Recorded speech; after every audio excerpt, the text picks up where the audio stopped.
So, ladies and gentlemen, let me say a warm welcome from my side to the second day of the VMC. We thought would be most interesting, of course, to look a little bit to our direct neighborhood, to the Western Balkans, and to look about the developments there and what is happening in migration issues. Just to start with that, I think what is most important is to have somebody who has experience in that, and therefore I really would like to welcome our special guest today, the Deputy Minister for Foreign Affairs and Foreign Trade of North Macedonia, Zoran Dimitrovski. Welcome, Mr. Minister.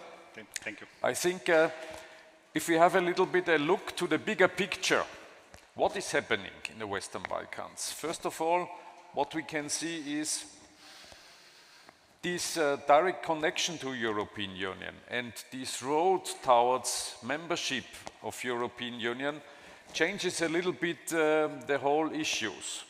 What we see is more and more there is interest from migrants to go to the Western Balkan countries. As they notice, of course, there is very restrictive policy in Europe, in European member states. And in the Western Balkans, this is the direct neighborhood. And if, of course, those countries will become members of European Union, then everything will change. So I think more focus to the Western Balkan countries is something what we can see, as well as, of course, all the countries, especially North Macedonia, have also some problems. People went out of the country to work somewhere else. And on the other side, there is also demography, as in all European countries, that brings problems to have enough people working for the companies. So with all that, we see at the moment also an increase of people, especially from South Asia, coming to North Macedonia. And for that, it would be very much interesting, Mr. Minister, just to have your point of view about the latest developments in North Macedonia. Maybe you can give us an overview what is happening at the moment. Please. Yes, thank you, Mr. Spindelegger, for inviting me to this conference. Actually, I applaud you on 10th anniversary of the conference, and this issue is becoming more and more up to date, actually, and in the focus of international community because of geopolitical situation, as we know. But as always, looking for a better economic conditions has been a driving force for migration in general. So we are the region of Balkans, which is a part of Europe, European continent, has through history being a region of exporting, if we can say, the migrants. We are a countries of harsh economic conditions during history.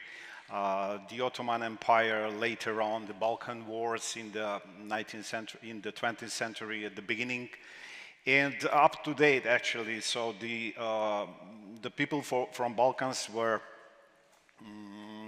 if I can say, from the 60s, former Yugoslavia, for instance, from the 60s in the former century, they were coming into Europe as, you can say in German language, Gastarbeiters. Yeah, and only in Vienna, as far as I can understand today, there are up to 1 million people from Balkans, from all Balkan countries. And but they are here as they came here as guest workers, but today they are integrated into societies in Austria, in Germany, in different European countries, and they are contributing to the actually the overall economic situation here. And they are in the beginning, European Union has treated the Balkan countries as countries of origin of migrants, as countries of some of them asking for asylum, political asylum even. But today we see a situation where the bulk of them is getting the actually the citizenships of this country. It depends on which country is having a right actually for dual citizenship or not. For instance, Austria is not exercising this right for citizens. So we as Balkan countries, the transition times from the 90s, we also experienced wars, as you remember. So there were a lot of the wars in Bosnia and in Kosovo. So it was a reason also for people from these countries coming into Europe, but also to different countries in the world. As North Macedonia, for instance, we are counting that 1.8 million people live in our country, but we have the same number living abroad. So on the continents all over the world. Actually, in Australia, we have a community of 200,000 people. The bulk of them now became citizens of these countries. In Canada and United States, also around 600,000 people from North Macedonia. Also, the other Balkan countries are exporting, actually, are having big communities in different countries in the world. So having this in mind, up to date, because we are, all of our Balkan countries are now candidates for European Union membership. And we are in a position that after the migration crisis in 2015, we became somehow on the forefront of the shield for actually stopping, if we can say, the irregular migration into European Union. I remember as a journalist, I only later became involved in politics, but as a journalist, I was also covering during the times of 2014, 2015, actually, when the big migration crisis was going on in the region. And these were the situation when really a dire times, actually, of humanitarian situation of migrants crossing the borders from Greece to North Macedonia to Serbia and up there through the Balkans to European Union countries. And, but, you know, in the end, we understand that it was a decision, first of all, of the German government to receive 1 million migrants from Syria.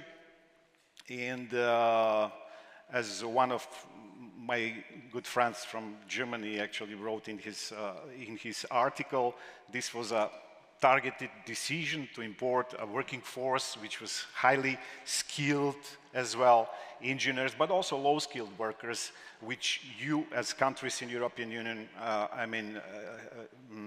were lacking the workforce, fulfilling these gaps of worker shortages. But anyhow, the situation we see now how is in Europe, that there is this migration pact, that you have to defend your borders from irregular migration, and we are cooperating as countries in the Balkan countries are cooperating very much in it. There is this Frontex mechanism, as you know. The Frontex mechanism is keeping the borders of Balkan countries, for instance, our borders with Greece, because they were powering from the Mediterranean Sea through the islands of Greece and to the borders of North Macedonia, and there are police forces from European Union countries together with our police, actually controlling and monitoring this border, what is going on. But there are also other actually monitoring projects, as your organization is in this involved, to manage the migration process. But as you mentioned, and I should turn to this question, which is very actually our topic today, our countries have also become countries of receiving of migrants from Asia. It came only lately because as we are losing our workforce, because you opened your countries, because since we are candidates for European Union, and there is actually promise that in the next few years the bulk of the countries of Western Balkans can become members of European Union. So you opened your countries more for workforce from from Balkan countries, at both educated and low-skilled. There are a number of universities which are open from the countries in the European Union.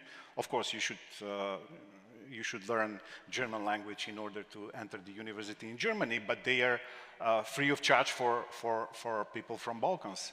And for instance, North Macedonia has 10,000 students only in Slovenia. Slovenia is a member of European Union. Also big workforce medical workers, which are let's say in Slovenia, around 400 specialists, specialists are now working in Slovenia from North Macedonia. So this is a situation when, if you're counting also the demography problems, because there are very low birth rates everywhere in the Balkans, like in Europe, less or more, maybe Albania and Kosovo a little bit better in this position. But in general, there are low birth rates. So there is a gap and there is a shortage of workforce in Balkans. And only last several years, we started to receive a bigger numbers of workforce coming from different countries. We can proceed with this, but if you, yeah. Thank you very much, Deputy Minister. I think I was not aware about this huge number of people from North Macedonia living outside, especially in Australia and Canada, yeah. But this is happening. So my question is, we have a lot of programs from European Union in place. You mentioned the pact that is coming into force next year, but there is also EU action plan for Western Balkans. We have, of course, the talent partnership issues. So my question would be, there is a need, of course, also for workers from outside in North Macedonia. How you are mentioning this? Can you also use these European initiatives in North Macedonia and the Western Balkan countries? And how are you managing to deal with the countries of origin? Because you have to negotiate, you have to start how to make it happen in a good way, to have legal pathways to North Macedonia. Yeah, there are many challenging issues as to the actually having the foreign workforce imported somehow in your country, of course. First, as Balkan countries, we are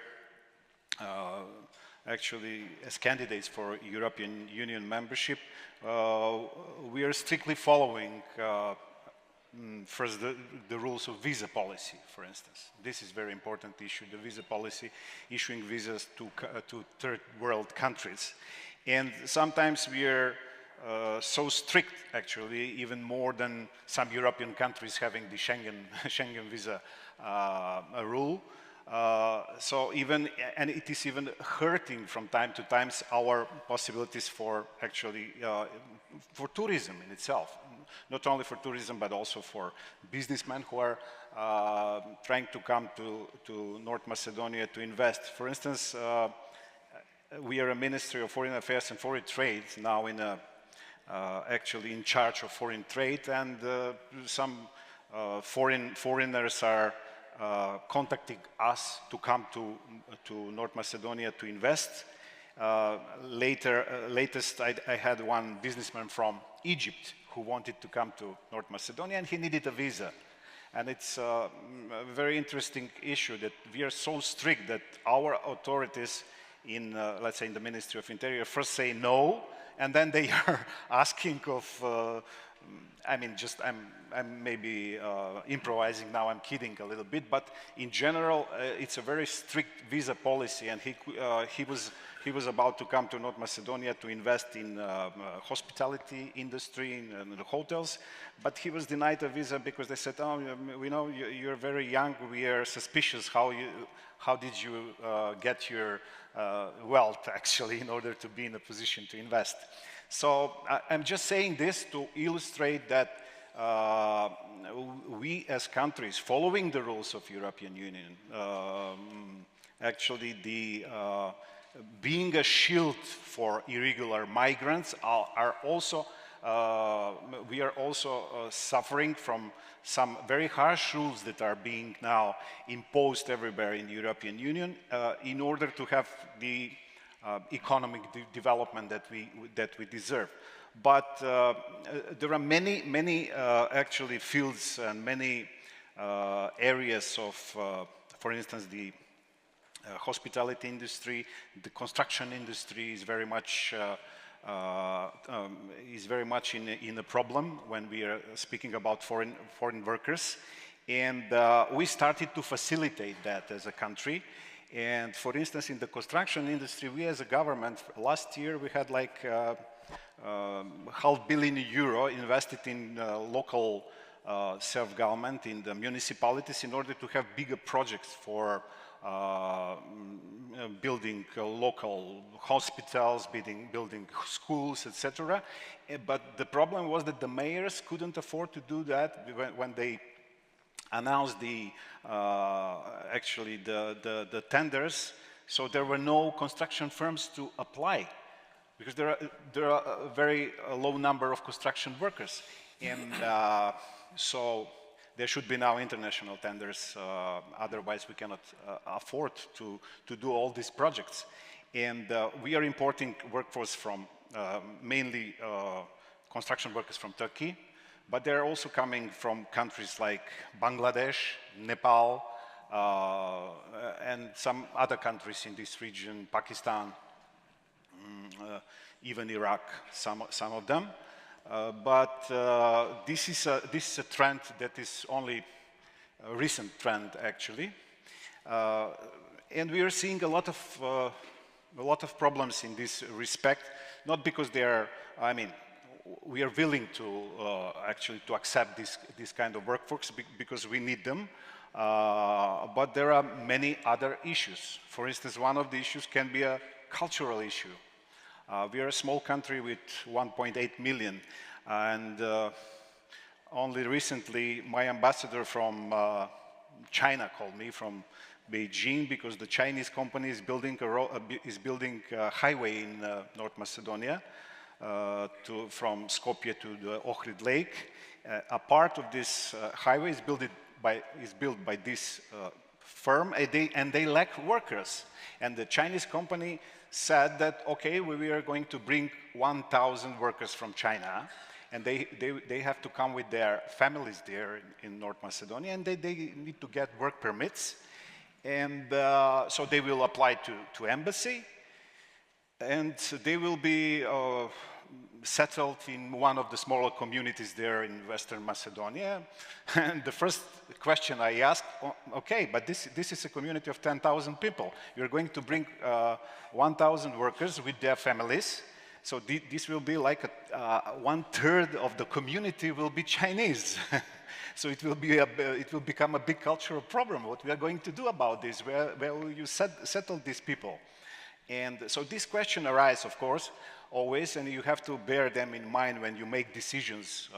I know that it is a big issue also in European Union, so having people from different races, different religion. I know that your societies, you want to integrate them, but in general it is becoming a problem of everyday life. So